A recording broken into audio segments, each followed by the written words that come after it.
Vamos a hacer una pequeña introducción acerca de la materia que vamos a impartir, donde vamos a dar el contenido de la materia y establecer, los mecanismos o las reglas de juego con las que nos vamos a regir este semestre. ¿Está bien? Entonces, la materia que le vamos a impartir en este horario y este semestre se conoce con el nombre de abastecimiento de agua. Claro, tiene la sigla CIT 338 y le denominan Sanitaria 1, más la conocen por Sanitaria 1. De todos modos, ya después yo les voy a explicar el por qué el nombre de Sanitaria 1 y Sanitaria 2. El profesor que se lo va a impartir es mi persona, me llamo Carlos Orlando Hernández Suárez. No soy ingeniero civil, así que no me pregunten nada de estructura que se le va a caer. Soy ingeniero hidráulico y tengo una maestría en CIDIAT de Venezuela, en el estado de Mérida, y tengo un doctorado que hice en mi país. ¿Está bien? Entonces, con lo que les quiero decir que todo lo que quieran de hidráulica, pregunten. De estructura, estoy liquidado ahí. ¿Está bien? Bueno, el objetivo que tiene la materia es que ustedes sean capaces de, al finalizar la misma, de dominar todos los conocimientos básicos que les permita diseñar, construir, operar y mantener una red de distribución, hay asientos por acá, una red de distribución de agua potable. Y adicionalmente, tiene como objetivo que conozcan los conceptos básicos sobre los tipos de tratamiento que se le aplica al agua de la fuente para su potabilización. Resulta que, hoy en la actualidad es bastante difícil y complejo. Por aquí. Eva, ayúdenme ahí a la muchacha a ver si como se pueden sacar una sillita para eso. Resulta que en la actualidad es bastante complejo encontrar una fuente hoy en día que se considere como potable. ¿Qué se considera un agua potable para que podamos entenderlo? Un agua potable, en un concepto muy genérico, muy simple, es aquella agua que puede ser ingerida por cualquier ser humano y que no le ocasione ningún trastorno fisiológico a su salud. ¿Qué significa eso? Que es aquella agua que nosotros podemos beber y nos satisface fisiológicamente la necesidad de consumir este líquido y no nos provoca ni vómito, ni diarrea, ni ninguna otra de las enfermedades de origen hídrico que vamos a conocer en esta materia. ¿Está bien? Entonces, ¿qué es lo que sucede? El pensum de su materia solo considera el diseño de la red de distribución de agua potable y no así de la planta potabilizadora de agua, que dicho sea de paso, yo soy el que doy esa asignatura, pero en la mención de hidráulica. Entonces, como la gran mayoría de ustedes se va o por estructura o por carretera, muchos aducen de que somos muy malos los profesores de hidráulica enseñando y en otros casos tomando examen, entonces no se van por la mención de hidráulica, cosa que considero un error grave. ¿Por qué? Porque su país está muy necesitado de ingenieros hidráulicos, de personas formadas en la hidráulica. Hay muchos problemas con el agua en Bolivia. Y eso se lo garantizo yo, que desde que llegué a este país, gracias a Dios, nunca me ha faltado trabajo. Más bien he tenido que rechazar trabajo porque ya tengo otro y no puedo abarcar tanto. ¿Está bien? Entonces, con lo que les quiero decir, que ahí tienen una buena fuente laboral. Hay mucho trabajo. Sin embargo, en carretera y en estructura, como yo digo, usted le da una patada a una piedra y salen 100.000 ingenieros calculistas estructurales y 200.000 ingenieros en carretera. Pero usted le da una patada a una piedra y sale uno que dice yo soy hidráulico y es mentira. Muchas veces no saben nada de hidráulica. ¿Está bien? Entonces por eso es que yo les recomiendo y les sugiero, yo he llegado a tener en la mención de hidráulica en la materia de planta un solo alumno. Imagínense dar clase para un solo alumno. Suerte que no se faltó nunca, porque si se faltaba no había clase, ¿no? Pero el muchacho firme ahí, no se faltaba porque sabía que era el único. Y es lo más aburrido que hay darle clase a un estudiante. Entonces, a partir de ahí, bueno, he tratado de ir introduciéndolo a ustedes porque al igual que cuando yo fui a escoger mi carrera, a mí me gustaba arquitectura, porque a mí me gusta mucho el dibujo, me gusta imaginarme cosas, todo eso, pero no la pude coger porque en el pre que yo estaba, que era le decimos preuniversitario acá, allá en Cuba está la primaria, secundaria y el preuniversitario. Y entonces al pre que yo estudiaba era muy malo, era un barrio malo y un lugar muy malo. Llegó una sola carrera de arquitectura y el que la cogió tenía 98 de promedio porque allí se la daban en aquel momento el que mejor promedio tuviera. Yo tenía 94 y lógicamente no me la dieron, murió el muchacho. Y entonces me fui a mi casa y le hago esta historia para que ustedes vean lo importante que es la hidráulica. Y un tío mío que era director de una empresa constructora me dijo, ven acá, siéntate acá, y me explicó que por qué no cogía hidráulica. Y entonces yo le dije, pero ¿y qué cosa es eso? Me dijo, todo lo que tiene que ver con agua. Y en cualquier país que usted vaya, siempre va a encontrar a alguien que necesite un proyecto hidráulico. Y no hay muchos hidráulicos en el mundo. Y bueno, me metí en hidráulica, pasé el primer año, podía cambiar mi arquitectura, pero ya no quise porque me gustó la hidráulica. Y no me arrepiento, porque de verdad que he tenido muchísimo trabajo y nunca me ha faltado. Entonces, esa es una buena alternativa que pueden ustedes tener como opción. Sé que hay otros que se van por carretera porque es lo más fácil y aprueban y ya tienen su título. Pero bueno, la hidráulica es una buena alternativa. Aun cuando estudien otra carrera, yo les recomiendo que se capaciten en hidráulica porque tienen mucha fuente laboral en Bolivia y lo que queda por hacer es un mundo. Para que ustedes tengan una idea, la ciudad de Santa Cruz, que es una de las ciudades más pujantes, por no decir la más pujante de Bolivia, donde se mueven muchos recursos, mucho trabajo, y hay un crecimiento increíble urbanístico que llegó a ser hasta del 6,25%, que eso es increíble para una ciudad. La cobertura del alcantarillado está alrededor de un 40%.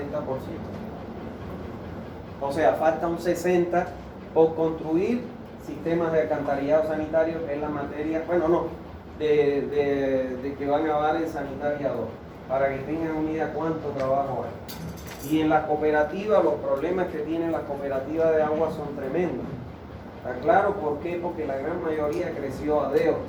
Nadie hizo un cálculo hidráulico y entonces ¿qué pasó? Que empezaron, decían, vamos a darle agua a esta urbanización y decían, póngale 2 pulgadas, porque es lo más barato. Pero en la medida en que usted va disminuyendo el diámetro, tiene más pérdida de carga y la altura del tanque o la bomba que demanda es de mayor carga. ¿Está claro? Entonces todos esos problemas hay de hidráulica. ¿Y qué decir con el agua potable? Que en muchos lugares se toma agua, inclusive en las ciudades se toma agua que no es potable, que tienen coliformes, que tienen Escherichia coli. Entonces, peor hierro y manganeso. ¿Está bien? Entonces realmente es una opción muy interesante. Ya hoy en día tengo 20 y pico alumnos, 10 y pico, ya no le doy clase a uno solo. ¿Está claro? Por eso yo le hago la propaganda a la hidráulica, pero porque no le estoy mintiendo. Es muy bueno. Bueno, entonces, como esto se da en la mención de hidráulica, ¿qué sucede? Que se va por carretera o se va por estructura, no se puede presentar ni a un proyecto para hacer un proyecto de una red de distribución de agua, ni para ejecutarlo, porque si yo solo le diera la red de alcantarilla, la red de agua potable, pues entonces si el agua no es potable tiene que acompañarlo con la planta, y si no se le da planta, pues no se puede presentar porque no sabe diseñar plantas potabilizadoras. Aunque yo no les enseño a diseñar acá, sí les digo qué cosa es una planta potabilizadora, cuáles son las partes o las unidades que componen la planta, los procesos a los que se somete el agua de la fuente para transformarlo en un agua potable. Y bueno, ya con eso lógicamente se pueden defender e inclusive ya están en condiciones de pasar cualquier curso. Hay estudiantes que están en otras carreras y van de oyente a mi materia por aprenderla, ¿no? Por la de planta. Entonces, bueno, eso es importante que ustedes tengan presente. Lo mismo pasa con el alcantarillado. El diseño de las plantas de tratamiento de aguas residuales se da en la mención de hidráulica y usted no puede presentarse a un proyecto de alcantarillado si no sabe diseñar la planta porque están casados los dos. En este caso, la red de distribución de agua potable está casado con la planta potabilizadora de agua. ¿Está bien? Entonces, por eso es que se le ha adicionado este segundo objetivo dentro de la materia, a pesar de que no forma parte del pensum de la carrera. Bueno, ¿qué es lo que vamos a aprender o estudiar este semestre? Bueno, ¿cuál va a ser el contenido de la materia que le vamos a impartir? Bueno, en la primera unidad, bueno, son 11 unidades. ¿Está claro? Son 11 unidades que vamos a estudiar durante este semestre y vamos a darle una breve descripción de cada una para que tengan un pantallazo, una visión de lo que vamos a ver. En la primera unidad vamos a tratar algunos conceptos generales, donde en esa unidad vamos a ver, yo les voy a presentar un gráfico que se llama el ciclo urbano del agua, donde yo voy a ir a explicarle este ciclo, que no es el ciclo hidrológico, sino es el ciclo o el recorrido que tiene el agua en una ciudad, que parte desde la fuente, la potabilización en caso que no sea potable, la red de distribución, la recolección a través de un sistema de alcantarillado, el tratamiento en una planta de tratamiento de agua residual y la disposición en una fuente o en un cuerpo receptor.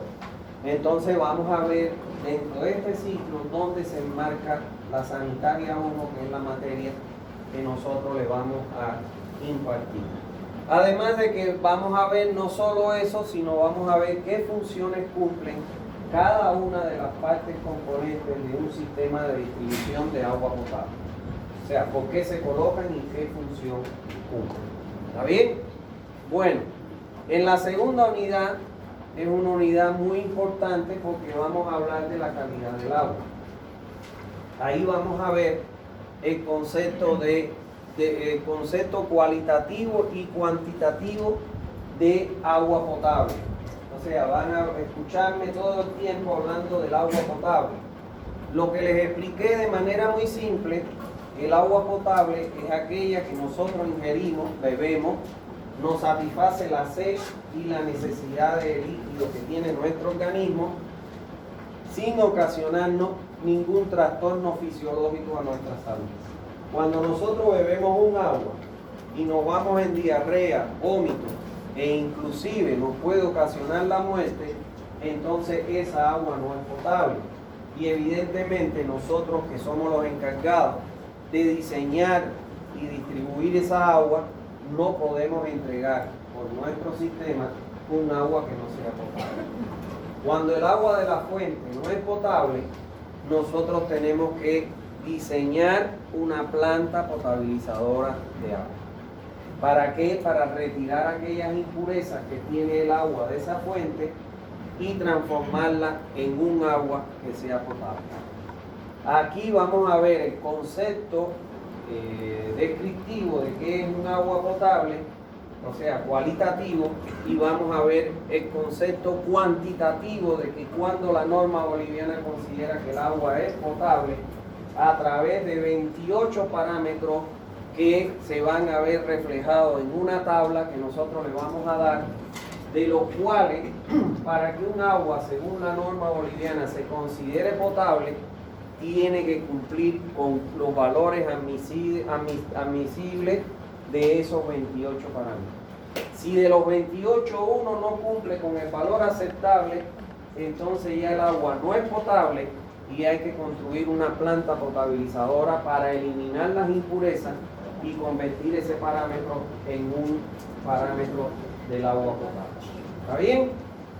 Entonces todo eso vamos a aprender aquí en esta unidad 2, por lo que se convierte en una unidad importante, puesto de que nosotros tenemos que entregar un agua con calidad y que sea potable. En la unidad 3 vamos a hablar sobre los conceptos básicos de los tratamientos para la potabilización del agua. Ahí vamos a definir, en primer lugar, qué se conoce como una planta potabilizadora de agua. Vamos a aprender que la planta se hace necesaria cuando el agua de la fuente no es potable, no cumple con los 28 parámetros. Y cuando no cumple con esos 28 parámetros, o al menos 1, 2, 3, 4, ¿cuáles son las unidades de tratamiento que debemos colocar en una planta para retirar esas impurezas que la hacen un agua no potable y transformarla en un agua potable a la salida o en el efluente de la planta, de manera que ella sea un agua que pueda ser consumida por el ser humano sin ocasionarle daño o trastorno fisiológico a su organismo? Entonces vamos a ver cada una de las unidades que se colocan, cuál es el propósito de cada una de estas unidades y cuál es el monitoreo que se debe hacer a una fuente para considerarla o no como un agua potable. En la unidad 4 vamos a hablar acerca de la información básica para el diseño de una red de abastecimiento. Bueno, eso es lo que viene a ser los problemas los datos de los problemas que ustedes han visto en física, química, matemática, etc. Solo que acá los datos o la información básica que necesitamos para empezar a diseñar un sistema de distribución de agua es bastante amplio, a tal extremo que hay información que necesitamos para diseñar una red de distribución de agua que consiste en una materia que ustedes han dado, por ejemplo topografía, o sea, por ejemplo suelo. Entonces hay materias que ustedes han llevado y que vienen a ser un solo dato dentro de los muchos que necesitamos para diseñar nuestra red. Y como siempre le digo a los estudiantes, cuando no se cuenta con toda la información para diseñar una red, es mejor no meterse en eso. ¿Por qué? Porque estas redes no valen 10 ni 20 pesos, valen cientos de miles y millones de dólares su implementación. Entonces, si nosotros diseñamos una red y cuando la construyen no funciona, tenemos una responsabilidad penal y nos pueden meter presos. ¿Está claro? ¿Por qué? Porque hemos ocasionado un daño económico a la sociedad. Entonces, por eso es que yo les digo que cuando no se tiene la información, cuando usted va a hacer un proyecto, lo contrata, por ejemplo, una empresa, una cooperativa o una dueño de una urbanización y le dice, quiero que me haga el cálculo de la red, como me ha pasado a mí miles de veces, que me llaman y me dicen, quiero que me diseñe la red de esta urbanización de agua potable. Entonces yo empiezo a pedirle la información que necesito. Y entonces me dice, no, pero eso me va a salir caro, búsquese a alguien que se lo haga sin esa información. Y no lo hago. O sea, no por ganar yo 10 pesos voy a caer preso por eso nada más. Si el dueño, el propietario o el contratante no te quiere garantizar el dinero, no para mí, porque por ejemplo, si hay que hacer el estudio topográfico, yo no lo hago. Yo contrato una empresa que se dedica a eso y que me haga el estudio topográfico. Si hay que hacer el estudio de suelo, yo no lo hago. Contrato una empresa que me haga el estudio de suelo, porque tienen el equipamiento, la tecnología, el conocimiento que yo no tengo. Yo di topografía, yo di suelo como ustedes, pero si tú no tienes el equipo, tú no tienes el laboratorio, no tienes las condiciones, entonces ¿para qué te vas a meter en eso? Que lo haga quien se dedica a eso. Como por ejemplo, cuando yo hago un proyecto y necesito un estructural, yo lo contrato al estructural. ¿A qué me voy a meter a diseñar estructuras si yo no sé? Entonces es lo que he dicho que dice zapatero a su zapato. Yo creo que es importante siempre que nosotros sepamos cuáles son nuestros límites. Y si nosotros no tenemos los conocimientos o las herramientas para hacer una actividad, es mejor contratar a otra persona. Y listo, así le damos trabajo a todos los profesionales. ¿Está bien? Entonces, por eso yo les digo que cuando nosotros tengamos que levantar la información, tenemos que incluirle en nuestra propuesta el costo de estas empresas que vamos, o profesionales que vamos a subcontratar para levantar esa información. Porque no es lo que yo voy a cobrar por hacerte el proyecto. Si me hace falta datos, te voy a cobrar por lo que me van a cobrar a mí para hacerme ese levantamiento. ¿Está bien? Todo eso vamos a aprender en esa unidad 4. En la unidad 5 vamos a estudiar lo que se conoce como la demanda de agua. Esta unidad es clave.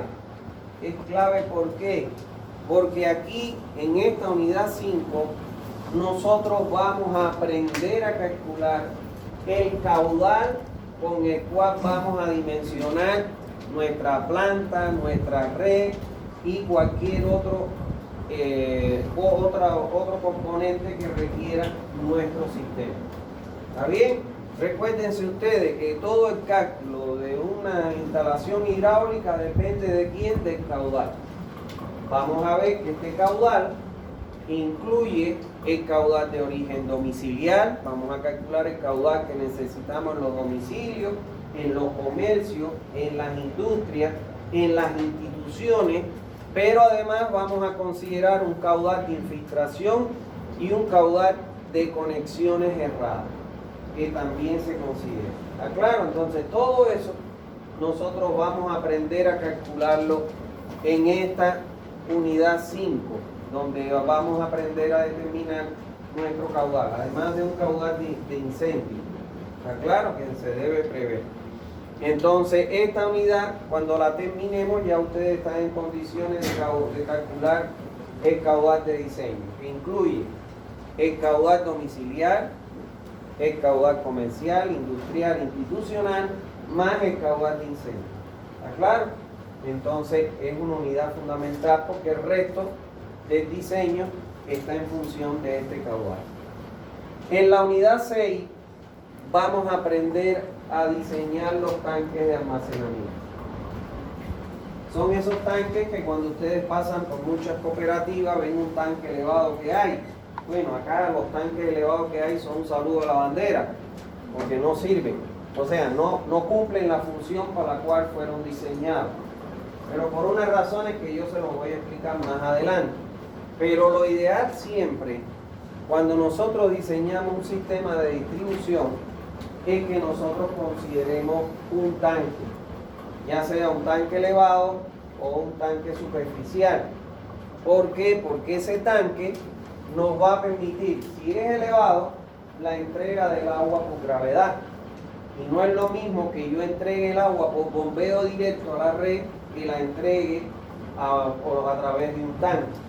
Porque cuando yo aún tenga que bombear para llenar el tanque, que es lo que ocurre acá en Santa Cruz, vamos a suponer, yo tengo una población, vamos a representarla así, aquí voy a colocar un tanque elevado, no importa la forma, no es importante eso ahora, y ese tanque elevado yo lo voy a alimentar de un pozo para sacar el agua de un acuífero, y yo lo alimento ese tanque por bombeo y lo saco la red para entregar a la población por gravedad.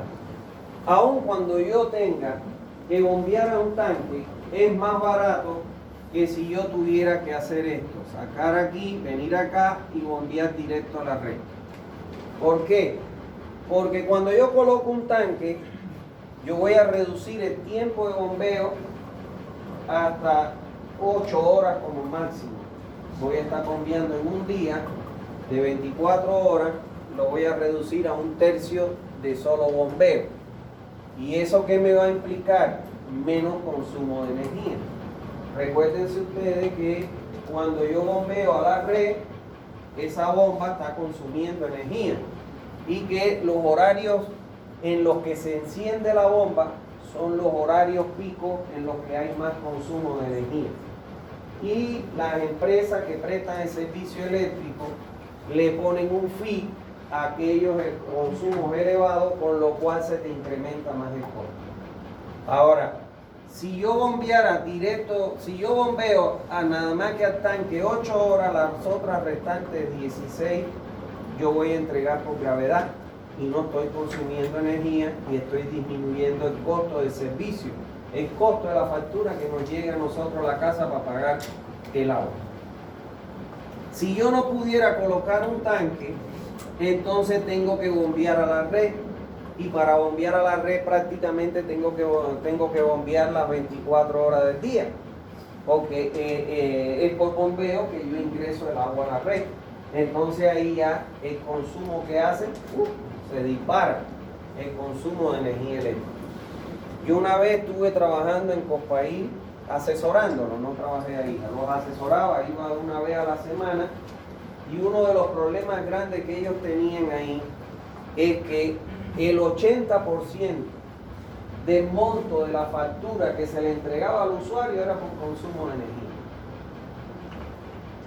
O sea, ellos pagaban mensual alrededor de 120.000 bolivianos a la CRE por consumo de energía. ¿Y eso a dónde se lo cargan? A la factura que nosotros recibimos en las casas. Entonces, una de las cosas, por eso es que yo digo que siempre que se pueda, es importante contar con un tanque elevado fundamentalmente para disminuir el costo de consumo de energía y abaratar la factura que se le entrega al usuario. Lamentablemente en Santa Cruz, donde la topografía es llana y la mancha urbana es muy grande, las alturas que demandarían estos tanques, que están en el orden de los 80, 120 metros, es imposible de construir. Normalmente estos tanques solo se deben construir a una altura no mayor a los 30, 35 metros como máximo.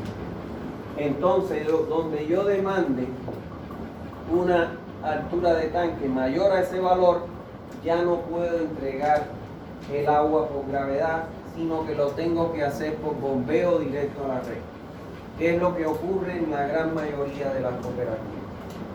Ahora, ¿por qué yo les decía que ya los tanques en Santa Cruz que tienen las cooperativas no cumplen la función para la cual se diseñó? Es que los proyectos estos, ¿qué fue lo que pasó en Santa Cruz? La alcaldía cogió y dijo, no me interesan los servicios básicos, y se deshizo de lo que es la distribución del agua en aquel momento, y el alcantarillado había muy poco. Y entonces empezaron a agruparse los vecinos de los distintos distritos o barrios y conformaron lo que son las cooperativas de agua. Y Cosdecruz, que era una empresa que yo solo lo que tengo son referencias, porque yo no vivía acá cuando eso ocurrió, Cosdecruz hizo los proyectos para cada una de estas cooperativas.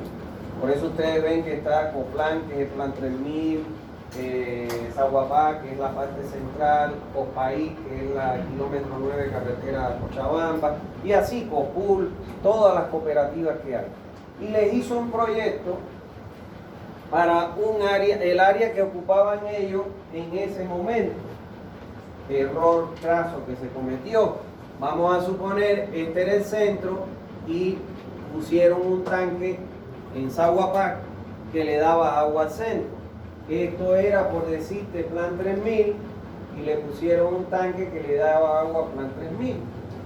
Pero los proyectos nunca se hacen para las condiciones actuales, sino se hacen para la proyección futura. ¿Por qué? Porque la población, cuando no tiene servicio, va a ir a moverse, a migrar al lugar donde tiene servicio. No es lo mismo que tú estés acarreando un baldecito de río para bañarte, a que abras un grifo y te salga por ahí, abras la ducha y te salga por la ducha. Y entonces, ¿qué fue lo que pasó en Santa Cruz? Empezó a crecer desmedidamente, y entonces ya estos tanques, la altura que ellos tienen, para la cual el área que ellos iban a calcular es un área mayor, y ya la altura no garantiza la presión en todo el área de cobertura de ese tanque. y entonces ya los tanques no cumplen la función de poder entregar el agua con gravedad. Tienen otra función que la vamos a aprender acá de carambola, pero bueno, esta es la suerte que es lo que lo justifica actualmente. ¿Está bien? Entonces aquí vamos a aprender a dimensionar el tanque, a calcularlo todo con todas las componentes, y nos va a faltar solamente en esta unidad 6 cómo es que nosotros calculamos la altura sobre el terreno que debe tener ese tanque para garantizar la presión en todos los nodos, los puntos que te entrega de la red. Porque eso lo vamos a poder conocer una vez que demos la unidad 7, donde vamos a diseñar las redes de distribución. Porque justo esa altura del tanque o la carga que debe tener la bomba en su defecto se calcula una vez que se haya concluido el diseño de la red de distribución. En esta unidad 7 yo les recomiendo que no dejen de venir. ¿Está claro? Porque esta unidad 7, bueno, es el objetivo fundamental que tiene esta asignatura, que es aprender a diseñar las redes de distribución. Existen varios métodos para diseñar la red de distribución, entre los que se encuentra el método de Hardy-Cross y el método de Newton-Raphson. Los grandes software que se utilizan hoy en día para calcular la red de distribución utilizan el método de Newton-Raphson. Sin embargo, el pensum de su materia, nosotros no le vamos a enseñar ese método porque ustedes no tienen la base para poder entenderlo. Porque ese es un método que necesita de los elementos finitos. Y ustedes en las matemáticas que le dan, en los cálculos, no les enseñan elementos finitos. ¿Claro? Entonces, por eso es que nosotros no les enseñamos el método de Newton-Raphson, a pesar de que es el método que utilizan todos los grandes software. Y nosotros el método que está en su pensum y que le vamos a enseñar es el método de Hardy-Cross. Que creo que Palenque les da, ¿no? O sí, les habla de eso, ¿no? Entonces, bueno, me alegra, a lo mejor ya no lo damos esa unidad porque ya ustedes saben diseñar, ¿no? Entonces, en esta unidad es una unidad muy clave. Ustedes, les garantizo que cuando sacan de esa unidad que yo les dé, van a decir qué bien me explicó ese cubano, lo entendí todo. Y cuando llegue al examen yo lo voy a revolcar si yo quiero. ¿Está claro? Porque no es tan sencillo, es complejo. Ahí le va la materia. El que no entienda eso no va a aprobar. ¿Está claro? Porque después no van a salir y van a hacer un disparate y le van a preguntar ¿quién te enseñó a ti el cubano? No. No, yo no puedo permitir eso. ¿Está bien? Entonces, no, de verdad, yo les digo que vengan porque es muy importante, porque ahí está todo la base de la materia. Bueno, entonces aquí vamos a aprender los tipos de redes que se pueden encontrar, cuándo se utiliza cada una de estas redes, cuál es la red ideal, que es la red mallada o cerrada, por qué, y bueno, vamos a aprender, les voy a explicar toda la teoría muy simple de lo que es Hardy-Cross y vamos a hacer un ejemplo de cálculo de aplicación de Hardy-Cross y de cálculo de una red sencilla, y a partir de ahí, de ese cálculo, vamos a ver cómo nosotros calculamos la altura que tiene que tener el tanque sobre el terreno o la carga de la bomba que yo tengo que colocar. ¿Está claro? Una vez que está hecho el cálculo es que estamos en condiciones de terminar el diseño del tanque calculándole su altura. ¿Está bien? Bueno. En la unidad 8 vamos a hablar de las estaciones de bombeo. Ya les dan estaciones de bombeo en las hidráulicas. Nada, es imposible.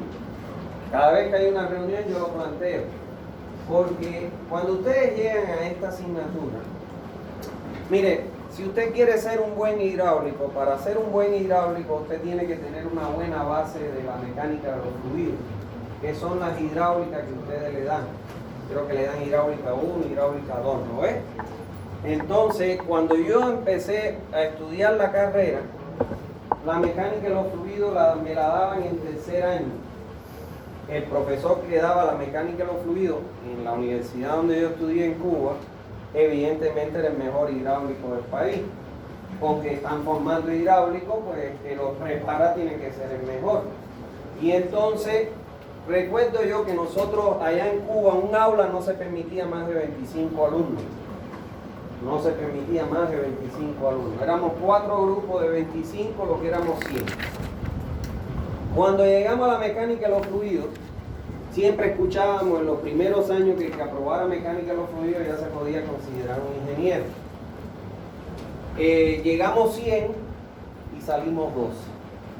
El resto, chao, para afuera, no la aprobó, no pudo pasar. ¿Está claro? Allá no es como aquí que le dan 300 opciones para aprobar, que si mesa extraordinaria, que si mesa no sé cuánto. Hay veces que en un semestre da 7 semestres porque cada mesa, cada oportunidad que le dan es un semestre, lo consideran acá. Allá no, allá tú repruebas en el examen normal y te dan chance a ir a lo que ustedes le llaman un extraordinario, que allá se le llamaba un mundial, que te lo ponían al final de las vacaciones para poderte las vacaciones. O sea, para que tuviera las vacaciones estudiando o preocupado por aprobar la materia, ¿no? Y si no aprobó ese mundial, para afuera del sistema universitario. Así de terrible era. ¿Y sabes qué?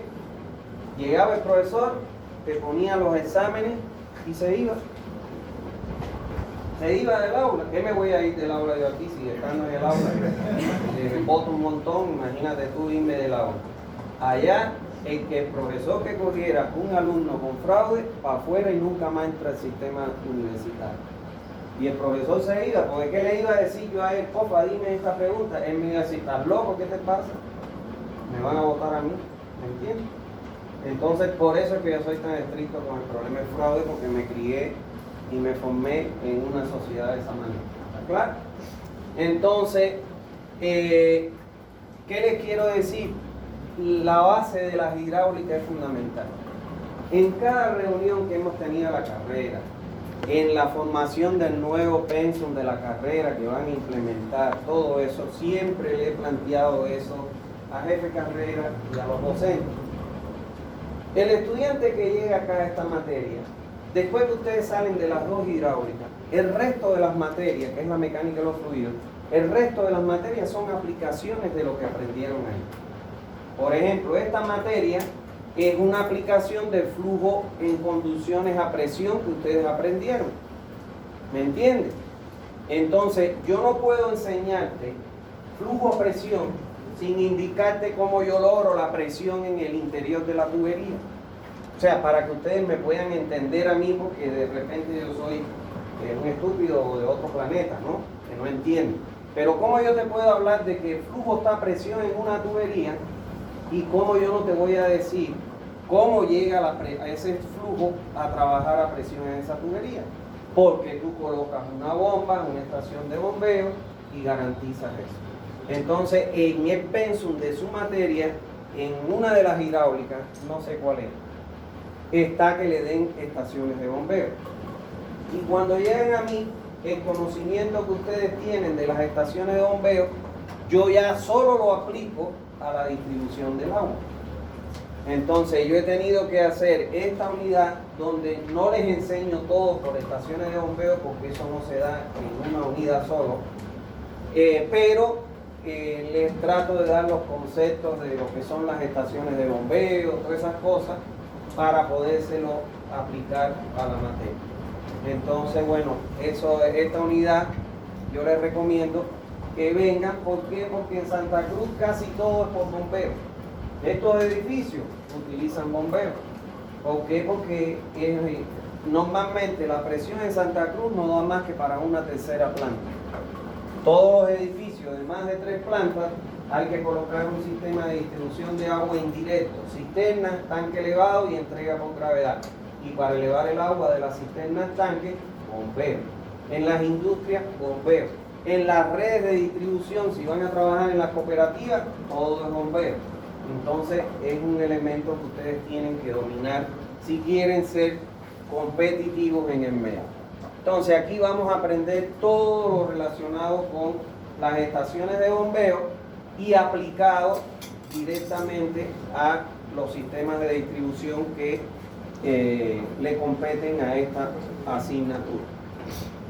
En la unidad 9 vamos a hablar de la aducción del agua. A ver, se conoce como aducción o conductora. ¿Qué sucede? Lo que sucede es lo siguiente, señores.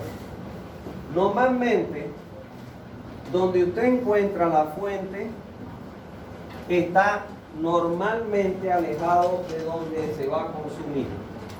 Entonces, si usted tiene su fuente acá y aquí tiene su población,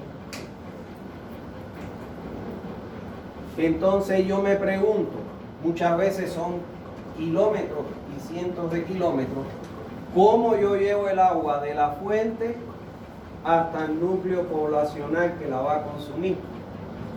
Yo la tengo que trasladar. Entonces, ¿cómo la traslado? Mediante una tubería que se le conoce como aducción o conductora. Esta tubería se le conoce como aducción o conductora,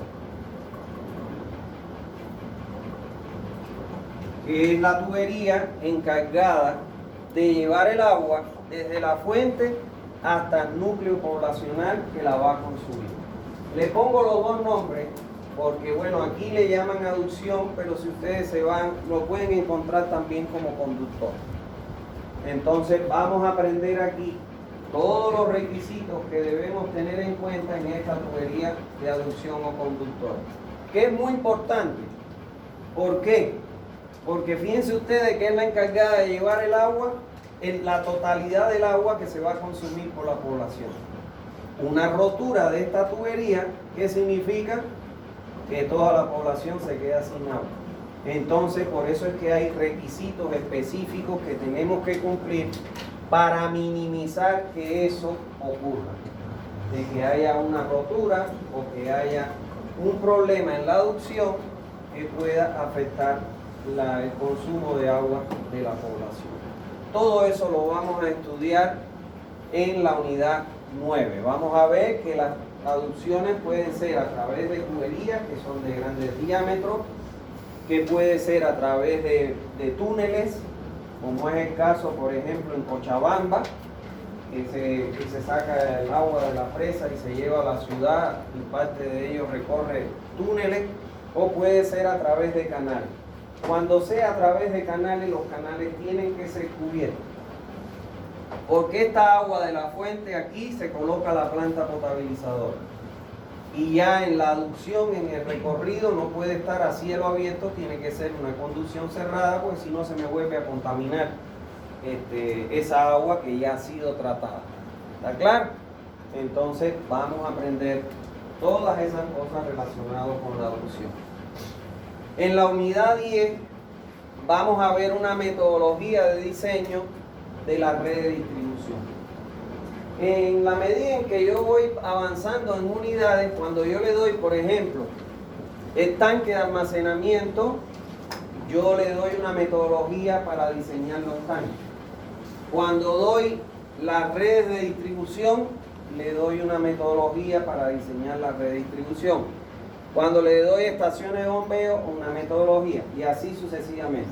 Esta metodología que vemos acá en la unidad 10 ya recoge cada una de esas metodologías, pero de una manera, en una secuencia ordenada, sucesiva y lógica, que me permite de principio a fin llegar a un adecuado diseño de mi sistema de distribución. ¿Está claro? Entonces, esto es muy importante. Y por último, en la unidad 11, hablamos sobre la explotación y conservación de los sistemas de abastecimiento.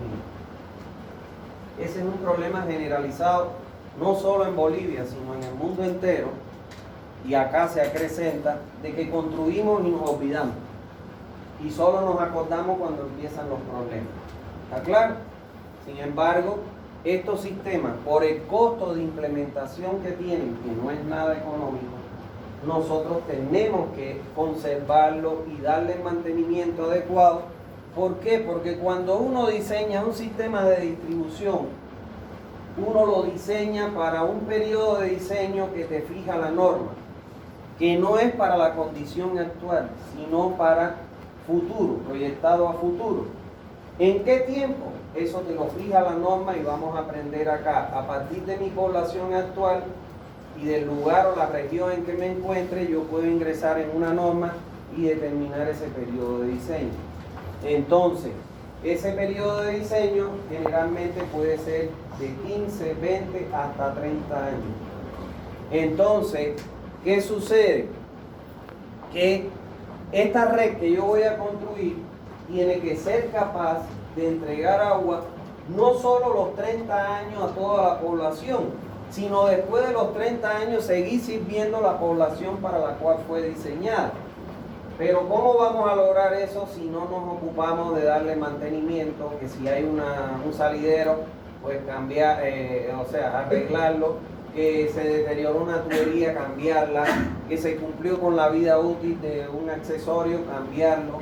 Entonces aquí vamos a ver qué es lo que debemos hacer en relación con la explotación y la conservación de estos sistemas de abastecimiento, que no es menos importante por la inversión que representa la implementación de un sistema de distribución. ¿Está bien? Entonces, con estas 11 unidades, que lo que tenemos por adelante es un mundo, nosotros vamos a concluir la materia. Yo les recomiendo, yo no paro, yo soy como caballo cochero, para adelante, para adelante, para adelante. ¿Está bien? Entonces yo para no venir tengo que estarme muriendo en una cama. Entonces, pero yo no van a tener ese problema de que el profesor no viene a clase. No, yo voy a venir a todas las clases y las que no pueda venir las voy a compensar. ¿Está bien? Por enfermedad o por X motivo. Bueno, entonces todo esto es lo que vamos a ver a partir del miércoles, porque el miércoles ya empezamos con la unidad 1 hasta el final del semestre. ¿Está bien? ¿Alguna duda que tengan? ¿Les quedó claro el alcance? Pueden tener millones de dudas, pero este no es el momento de preguntar cosas técnicas, ¿no? Eso lo vamos a ir aprendiendo de a poco. ¿Qué yo les recomiendo y les sugiero? Miren, no sé qué, no recojan si no terminan. ¿Qué están recogiendo ni nada de eso? No hemos acabado todavía. ¿Qué yo les recomiendo? No se queden con dudas en las clases. No se queden con dudas. Yo les voy a explicar, pero al máximo voy a transmitirles todo mi conocimiento, toda mi experiencia, porque bueno, por suerte, gracias a Dios, yo no soy docente de aula, yo tengo una empresa donde hago proyectos, e inclusive tengo un instituto donde dicto clases también, ya de posgrado. Entonces, les puedo transmitir mucha experiencia. Llevo 26 años viviendo en su país, así que conozco mucho ya sobre esta materia en Bolivia. Entonces, no se queden con dudas. No tengan miedo, yo no soy el profesor que me pregunten y les voy a contestar feo o no les voy a contestar. A mí me paga el Estado para enseñarlo. Yo tengo aquí, parado aquí, yo tengo un salario que no es malo, aunque sea deteriorado por la devaluación del dólar, pero no es malo. Los profesores ganamos un buen salario y nos pagan para enseñarles a ustedes. Entonces pregunten. Duda que uno se queda, yo fui estudiante igual que ustedes, y cuando me tragaba una duda, iba al examen, lo primero que me salía en el examen era la duda que tenía. Porque eso es así, no sé por qué, pero eso nos pasa a todos. A mí me pasó también. Entonces no se queden con dudas, pregúntenme, yo les voy a aclarar todo. La materia se la voy a vincular a la vida real, para que ustedes sepan, por ejemplo, cuando ustedes abren los grifos y sale aire y no sale agua, ¿por qué? O sale sucia y no sale limpia, ¿por qué? Voy a tratar de vincularse la materia a la vida práctica para hacérsela más amena. ¿Está bien? Entonces, además de que les voy a mostrar varios videos que nos van a ayudar a entender lo que yo les estoy explicando, porque no es lo mismo la adquisición del conocimiento solo por escribir o escuchar, sino también visualizar es muy importante. Y de eso me he ocupado yo, de darle en esta materia la posibilidad de visualizar las cosas que se le enseñan. ¿Está bien? Bueno, en relación con la bibliografía que van a utilizar, en principio les digo que toda la bibliografía que trata sobre el tema de potabilización y distribución de agua. Ahora bien, en las 3 materias que yo imparto, yo he elaborado un texto para cada una de ellas, que es un texto que, bueno, probablemente algunos, ahí mira, ahí lo tiene él. Es este texto que vemos acá, esta es la carátula del texto. El texto se llama Abastecimiento de Agua, cuyos autores son la ingeniera Carmen Ofelia Maida Vargas y mi persona, que, donde ahí yo recojo de manera bien sucinta y bien concentrado el conocimiento de todo lo que es la distribución de agua. No así del diseño de las plantas potabilizadoras, porque ese es otro texto que tengo para la materia que yo imparto de diseño de plantas potabilizadoras en la mención. ¿Está bien? Entonces, yo no me salgo de ese libreto para no ser abusivo con ustedes.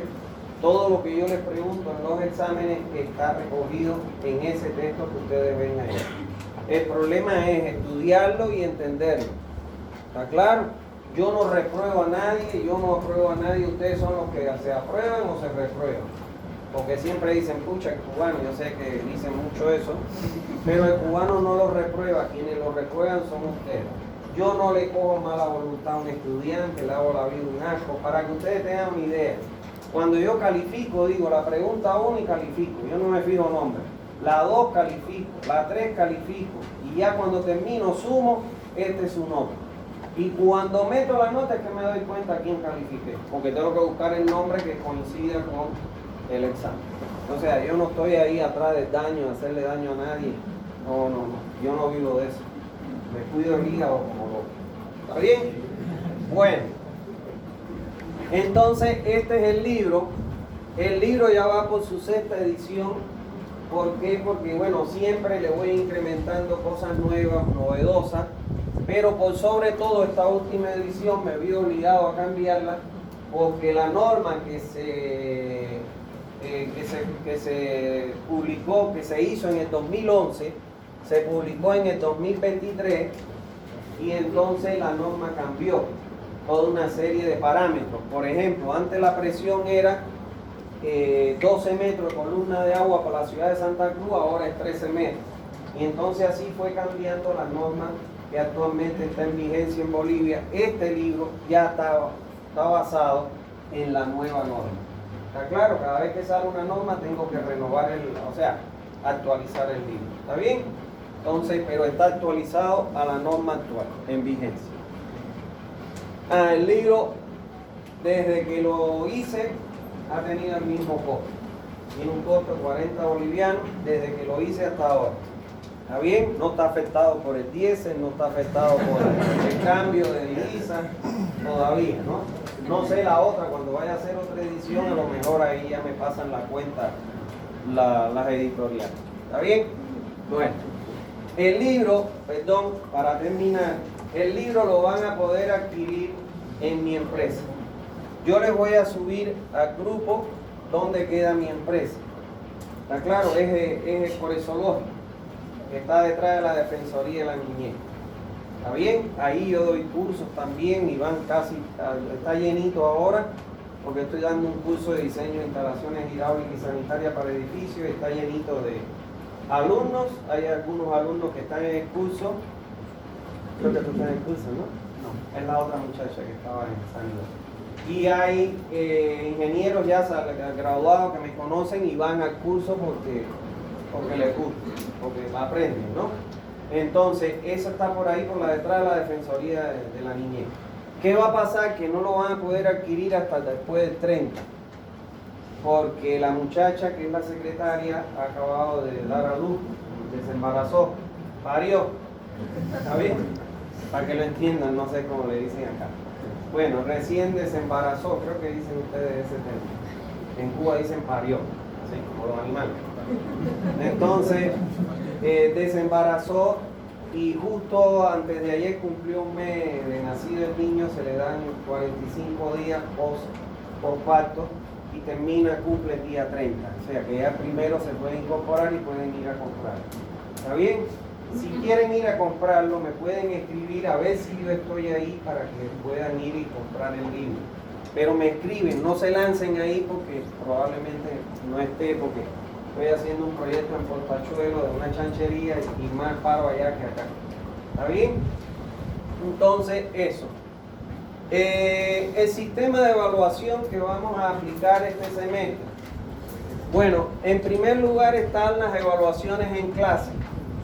En clase, lo que plantea la normativa en vigencia, el reglamento universitario, es que ustedes tienen que cumplir un 60% o más de asistencia a clase. Aquel estudiante que no alcance el 60% de asistencia a clase se considera, ¿cómo se llama esto? Que no cumple con la asistencia mínima y se le coloca 0 como examen final. O sea, no se le da derecho a examen y directamente tienen 0. Ahora, la universidad, como mismo les exige eso, también les da la posibilidad de que aquel estudiante que tenga que trabajar o hacer otra actividad que le coincida con el horario de clase, se pueden declarar alumnos libres. ¿Está bien? Para declararse alumnos libres yo no lo puedo hacer, no está dentro de mi potestad ni pienso pasar por alto a la potestad de la persona que la tiene, que es el ingeniero Carlos Lazo, que es jefe carrera. Si ustedes se quieren declarar alumnos libres, hacen una carta dirigida al ingeniero Lazo diciendo que se quieren acoger a la modalidad de alumnos libres porque le coincide, por poner un ejemplo, con su horario laboral.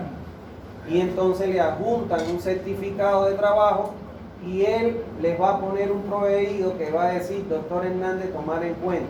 Y ya yo los declaro alumnos libres. No me traigan la carta a mí porque yo no lo voy a hacer. Ni busquen a Napoleón porque Napoleón no es jefe de carrera ya. No lo voy a aceptar firmado por Napoleón porque es responsabilidad del ingeniero Lazo y bueno, todo eso hay que respetar. ¿Está bien?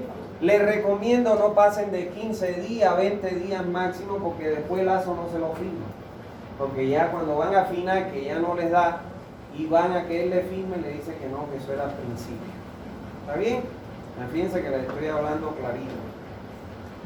Entonces, por otro lado, les voy a exigir, por favor, que seamos puntuales. Primero, por respeto a sus compañeros que llegan temprano, por respeto a mi persona, que soy el profesor, y además porque cuando, por ejemplo, como esa muchacha saca la cabeza, ya me desconcentro. ¿No ves?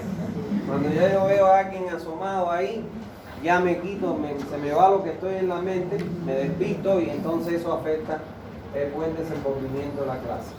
Por otro lado, cuando tengan que ir al baño, cuando tengan algún problema, una urgencia, que tengan que salir por X motivo, ustedes me levantan la mano y me dicen, profe, y yo los dejo salir.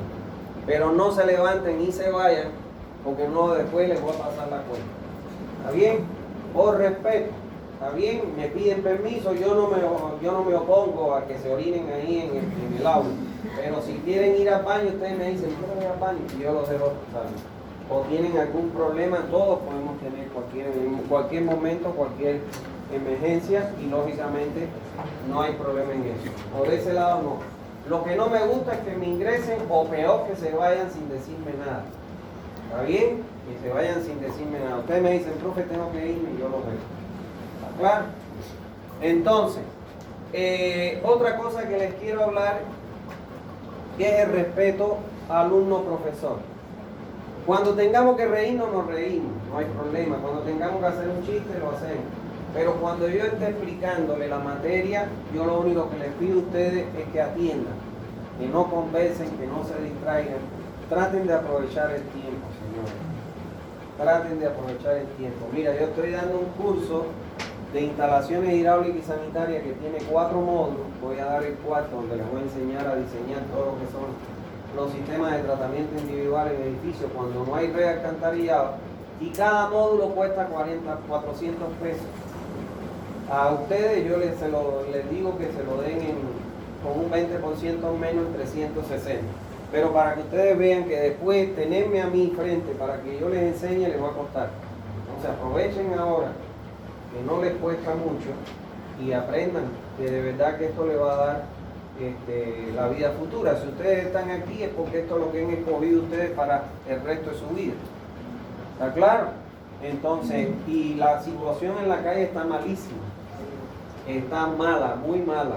No hay trabajo y el que te contrata te quiere pagar el salario mínimo y a veces te quiere meter el pie para no pagarte el salario mínimo. Entonces, ¿a quiénes van a contratar? Los que estén mejores preparados. Y la mejor manera de prepararse ustedes es atender y aprender lo que uno les dice. ¿Está bien? Entonces, son un consejo que yo les doy. Bueno, por otro lado, está la participación en clase. Ustedes dirán, bueno, yo no mando tareas. Porque como les dije a los alumnos de San Ido, yo me cuido mi hígado. Antes yo les ponía tareas y venían copias, capón, y eso me enojaba muchísimo. Y yo dije, no, mi salud primero. Yo no les pongo tareas. ¿Está claro? Pero sí, cuando interactúo con ustedes en clase, aunque ustedes no lo quieran creer, yo sí voy fijando esa interactuar ese. Y eso les puede servir a ustedes para que en un momento determinado, cuando estén ahí en la cornisa 49, 48, según lo que ustedes hayan contestado, como yo lo vea, o lo empujo o para que se vayan al barranco o lo rescato. ¿Está bien? Entonces eso es importante para que ustedes aprueben. No es chiste, en realidad. Bueno, por otro lado, ustedes en relación con las evaluaciones, ustedes tienen derecho por reglamento a 2 exámenes parciales, primero y segundo, que tienen 30 puntos de evaluación, y derecho a un examen final que le da los restantes 40 para sumar los 100 puntos que ustedes pueden optar para aprobar con una nota mínima de 51.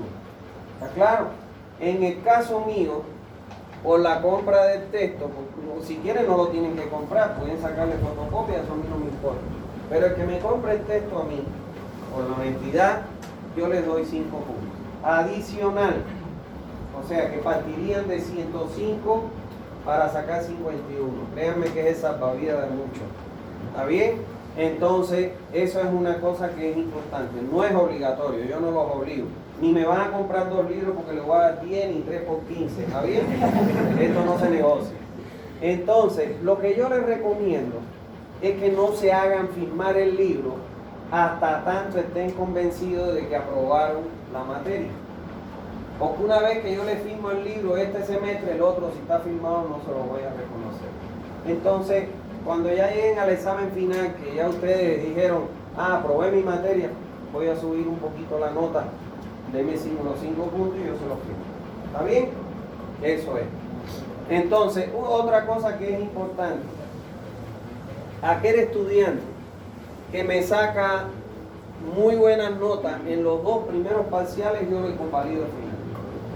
En el entendido de que le dedicaron mucho tiempo a mi materia para sacar buenas notas y entonces los libero para que puedan estudiar las otras a las cuales un poquito le echaron de lado.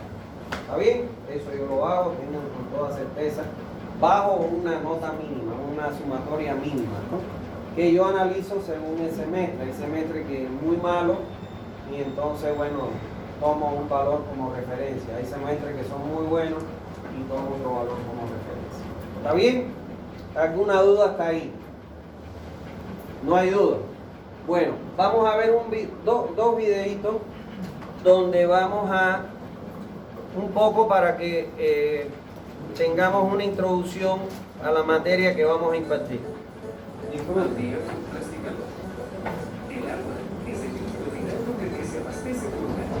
¿Te has preguntado cómo llega a tu vivienda para satisfacer las necesidades de tu familia?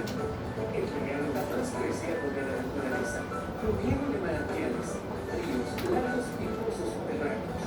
Pero no llega a nosotros en su estado original, ya que pasa por una planta de tratamiento para un proceso de potabilización, para luego distribuir el líquido final a través de las tuberías hasta la producción domiciliar. y así suministrar el agua potable a cada uno de los puntos de consumo del hogar, para que tu día a día fluya y no se detenga. Plasticam, solución simple. Bueno, ahí queda claro que el agua que llega a nuestro domicilio pasa por todo un largo trayecto y proceso.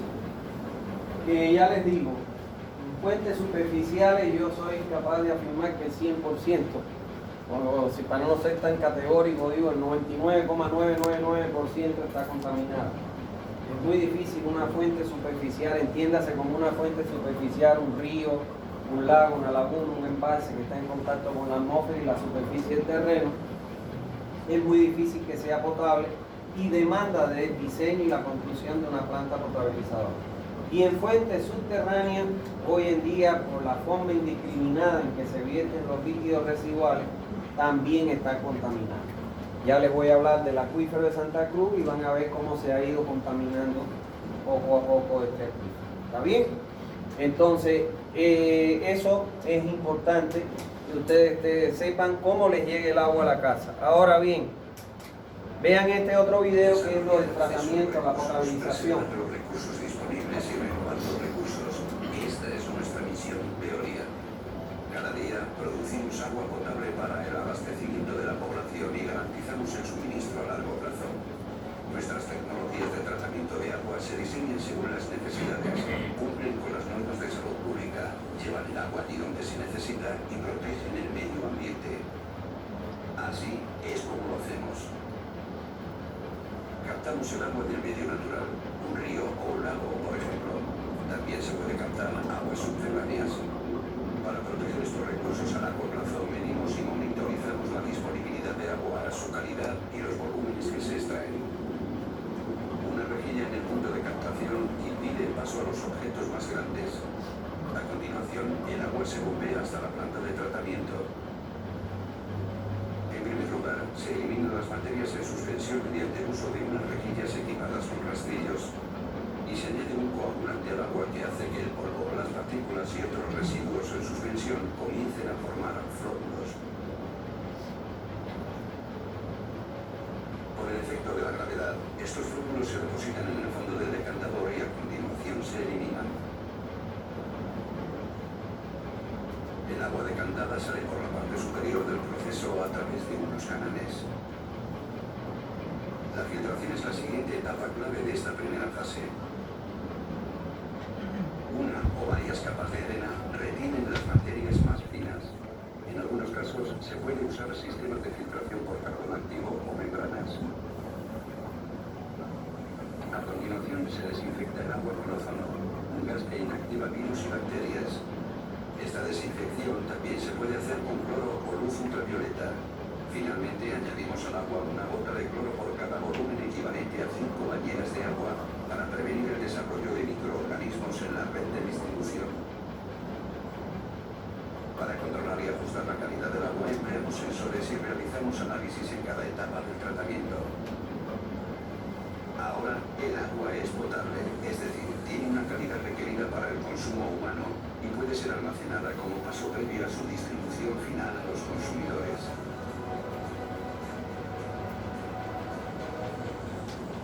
Bueno, como vemos ahí, el agua que hoy en día las fuentes están prácticamente contaminadas, pues entonces pasa por todo ese proceso. Si ustedes se pudieron percatar, se van eliminando desde las partículas de mayores dimensión, como es en las rejas que habla de los objetos que vienen flotando. Después se empiezan a eliminar las partículas que están en suspensión de tierra, arcilla, etcétera, a través de lo que es la sedimentación con floculación, y después las partículas que no se retienen en los sedimentadores, que ya son del orden de la micra, se retienen en la filtración. Y finalmente el agua es, ¿cómo se llama esto? Es desinfectada. Ahí utiliza el ozono, pero fíjense que aún cuando utiliza el ozono para la desinfección, al final le añaden una cierta dosis de cloro. ¿Por qué? Porque el cloro ese va como cloro residual para que en cualquier rotura que exista en la red de distribución y se pueda recontaminar el agua, sobre todo para eliminar bacterias, coliformes fecales y Escherichia coli, entonces ese cloro actúa en ese momento. ¿Está bien? Como pueden ver, es una asignatura, una materia muy útil, muy práctica. Tenemos mucha vivencia en el hogar. Voy a tratar de relacionársela con la vivencia en el hogar para que puedan entender muchas cosas. Aprovechen el semestre, aprovechen la materia, que esto va a ser, como les dije, la hidráulica es una fuente de trabajo tremenda. Fíjense, entren a la página del SICOE y van a ver que el mayor porcentaje de las cosas que se licitan tienen que ver con agua. ¿Está bien? Entonces aprovechen todo este conocimiento que ahora lo reciben prácticamente gratis, porque después, si quieren tenerme a mí para que se los enseñe o cualquier otro docente, les va a costar más caro. ¿Está bien? Entonces, les deseo una feliz tarde noche. Nos vemos el miércoles, donde el miércoles ya vamos a empezar con los hidráulicos. ¿Está bien?